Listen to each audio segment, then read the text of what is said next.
Hello students, welcome back. I hope you are doing good. So, we will be discussing about now liquefaction. What is liquefaction? Liquefaction is nothing but at certain temperature and pressures a gas can be liquefied, right? So now in this concept of liquefaction you will be learning about critical temperature and other associated constants.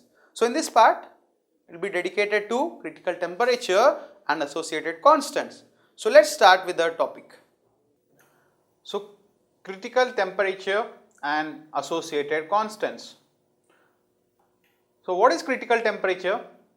We already know that a gas can be liquefied when you apply a pressure, or a gas can be liquefied when you relatively lower the temperature. I mean, vapor of water can be converted into liquid when you decrease the temperature, right, or else when you increase the pressure.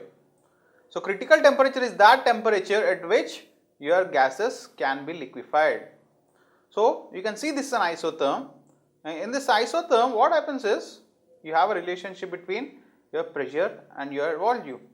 So you can see that here, yes, this is an isotherm because pressure is directly proportional to volume and the temperature is constant. What is isotherm? Isotherm is nothing but it represents the constant temperature curve. So you can see here my temperature decreases, but at a point you can see the change in the shape of the curve. Yes, from this point what is happening? The shape of the curve is changing. So what is happening from here which is responsible for the change in the shape of the curve? So this is the plot of obviously real gas, right? This is a plot of a real gas. At high temperatures T3 and T4, these isotherms are resembling of real gas, right? Obviously, pressure is directly you will have isotherms or pressure can be inversely proportional to volume for your ideal gas only, right? I mean, PV is equal to constant, where the constant is nothing but the temperature. This is valid for your ideal gas. So T4 and T3, which give certain curves, are always resembling your ideal gas. Now, what is happening at T1 and V1? At T1 and V1, what is happening?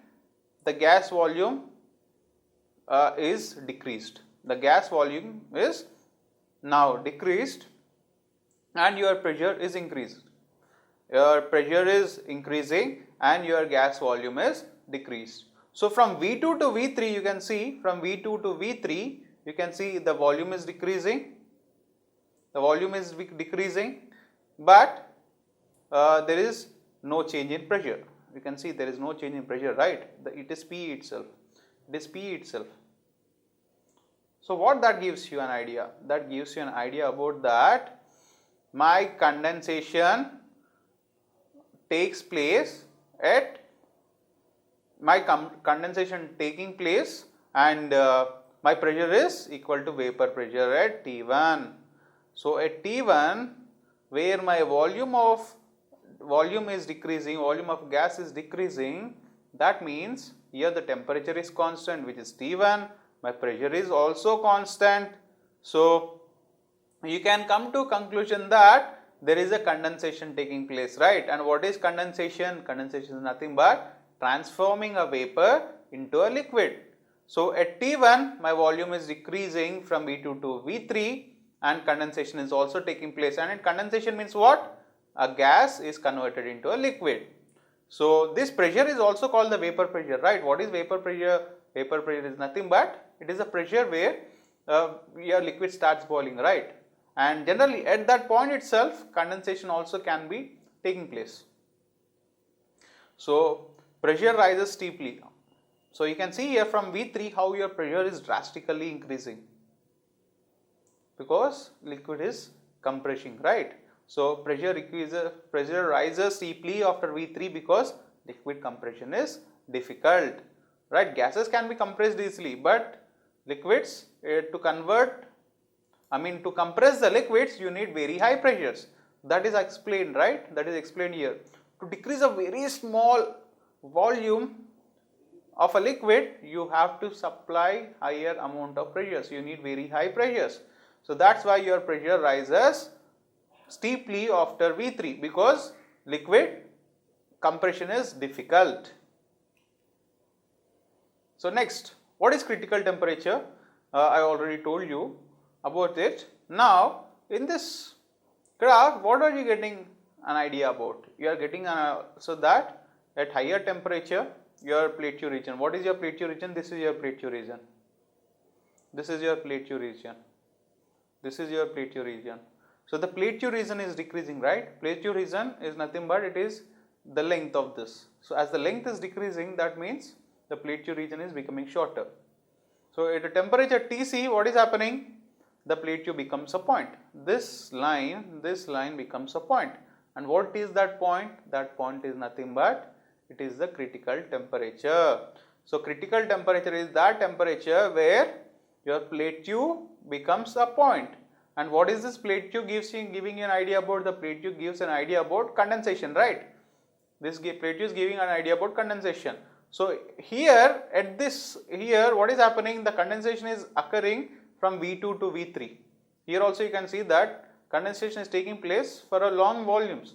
But here condensation is taking place for only a single volume, that too a volume in between V2 and V3. So at a single point Tc, a gas can be converted into a liquid. So that temperature is a critical temperature. Obviously now what I can have? I can have a critical pressure also, right? I can have a critical pressure. At this temperature, I can have a critical volume also. I can have a critical volume also. So Tc is the critical, and volume at this point is the critical volume, and the pressure at this point is the critical pressure. So how? Your van der Waals equation is useful to calculate the critical constants. What is the critical constant? You can see here, this is Pc here, there is Vc in between, and how your van der Waals equation is useful to calculate the critical constant. So using van der Waals equation, we can derive the following. So we know this is a van der Waals equation, right? We have discussed about it. P plus A by Vm square or Vm minus P is equal to RT. Or else I can say P is equal to RT by Vm by B, or Vm minus B minus A by V square.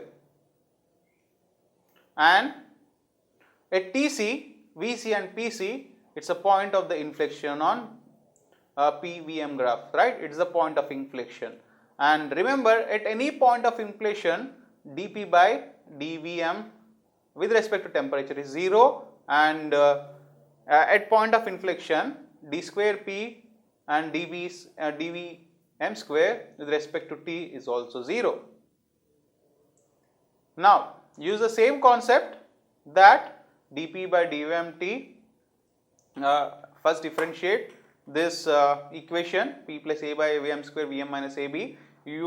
We have to differentiate with respect to volume, keeping temperature constant, and you have to next double differentiate it, again keeping the temperature constant, and you have to equate it with 0. How you are equating with 0? Yes, you already have these two equations.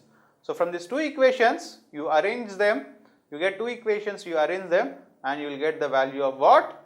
You will get the value of Vm. Vm is nothing but the critical volume. You will get Pc. Pc is nothing but the critical pressure. Tc, which is also nothing but critical, so Pc is the critical pressure, Tc is the critical temperature. So here you will get three different values of the critical parameters like volume, your pressure, and your temperature. And once you have all these critical parameters, you can calculate the compressibility factor Z, which is Pc into Vm into C by RTC, so which is equal to 3 by 8. So your van der Waals equation is useful to calculate the critical values of temperature, pressure, and volume. So students, this is how you can calculate your critical temperature, critical pressure, and critical volume using your van der Waals equation. So in our next part, we will discuss about some previous IIT-JEE and BITSAT questions. Right. So till then, take care of yourselves Goodbye.